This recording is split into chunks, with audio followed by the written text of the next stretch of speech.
was moedeloos, daar was geen meer uitweg vir my nie, I didn't have anywhere to go anymore, because I've tried it all. Ek moet sê, ek het baie minder selfvertroue gehad en ek het gevoel, soos as ek in die gym is of ek geoefen het, ek sal nie my volle potentiaal gebruik nie en ek sal net soos as my been byvoorbeeld seer raak, sal ek ophou oefen, ek sal nie deurdruk en nog aanhou nie. Baie minder energie gehad en bietjie lui om te oefen. Hoe laat aktief my nou voel? Om my waarheid te sê, invincible. Ek kry dinge reg wat ek nooit gedink het ek sal reg kry nie. Die gewigte wat ek moet, ek weet nie, press, optel, so aan, raak net swaarder en swaarder en ek verras myself elke keer as ek kan doen. En ek het nooit geweet ek sal 1 sit-up kan doen en nou die dag te doen ek 100. My maagspier het geklaar, maar kyk, wie weet wat sal ek kan doen as ek aanhou. Ek is nou in my 4de jaar by Aktief. Ek dink ek is een van my eerste kliënte.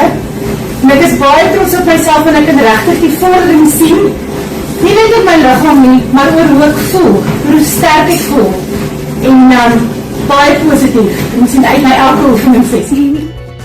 Ja, het is begin het.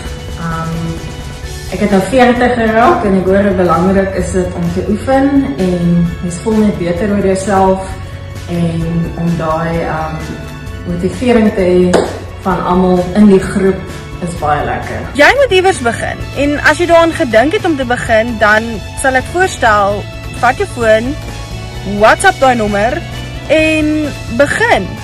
It's gonna be worth it. Jy gaan so bly wees as jy dit gedoen het. Niemand gaan jou motiveer tot jy nie jouself motiveer nie. In die stadium sal ek sê, papa, want hy het nou net eers begin oefen en hy doen soveel meer as ek. Ek meen, hy het nou net vir my vertel dat hy het verlede week 82 burpees gedoen. Ek kon dit nie glo nie, want dit is die oefening wat ek die meeste haat. Ek sal sê definitief Tannie Annika, sy met al die gewig wat sy ook verloor het, baie goed. En ja, as ek voel soos as ek nou besig is met burpees of iets en ek voel soos, ek kan nie meer nie, my liggaam soos by rond 4 of 5, kan nie meer nie, dan sal sy sê, kom Iske, en dan voel jy nou weer soos, okay, jy kan dit doen, glo in jouself en ja, ek sal definitief sê, sy motiveer my die meeste, soos fisies daar, terwyl ons oefen en soos wat sy al bereik het en hoeveel sy al vir ander mense gedoen het. Die boks.